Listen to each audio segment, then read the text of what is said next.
children from online pornography are being put forward by the Conservatives today. The party says that if it's returned to power at the general election, an independent regulator would be created to block sites which fail to introduce age restriction controls. The Culture Secretary, Sajid Javid, joins us from our central London studio. Thank you very much for joining us this morning on Breakfast. Good morning. Can I just say I am the Culture Secretary and not the hood?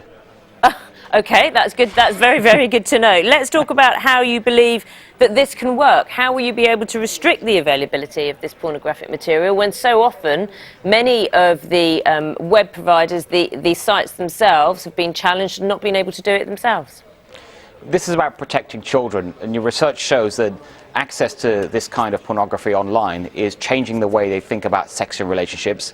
Many children themselves are saying it's having a negative impact on them. So what we're going to do, if we're re-elected, is to ensure that the rules that already exist on the offline world, such as buying pornographic DVDs, they're applied online as well. And the way we're going to do that is insist, through a new regulator, that such websites have age verification in place. So they will have to check in a sensible and effective way to make sure that those people using their websites are aged 18 or over.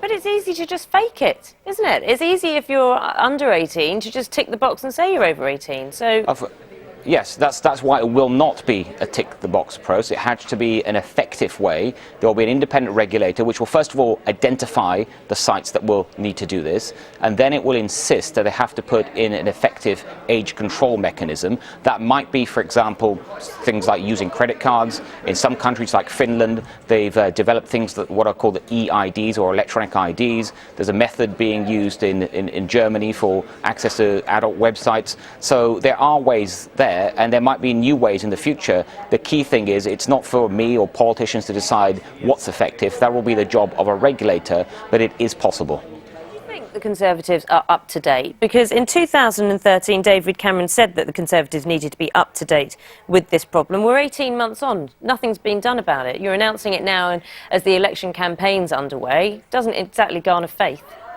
Well, actually, we've done a lot over the last few years. One of the biggest changes that have been made after we commissioned an independent report was to boost the use of what's called family-friendly filters. So today, I think all the major internet service providers, they not only provide these filters, but they're default on. So in other words, they're on unless an adult turns them off. And that's good, and it has a decent impact.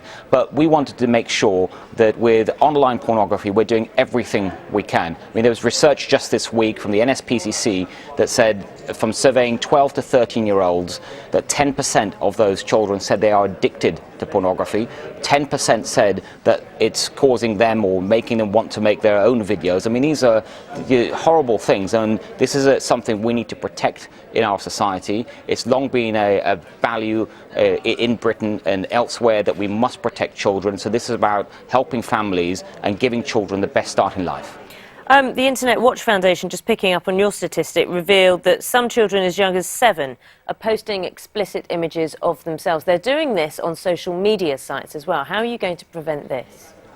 Well, social media and this kind of what you've just mentioned, that filtering can sometimes pick that up. But what we have to realize is that the digital world is moving fast. There's no perfect, foolproof, 100% way to prevent the spread of these types of images and protect children from them. But what we're announcing today, that if we're back in government, we can take action that will make another big step change in access to hardcore pornography by children. And I think it's absolutely the right thing to do. It is deliverable, and I think it will certainly go a long way in helping families and protecting children. I want to talk briefly about how the Conservatives are doing in the electoral campaign, in the election campaign.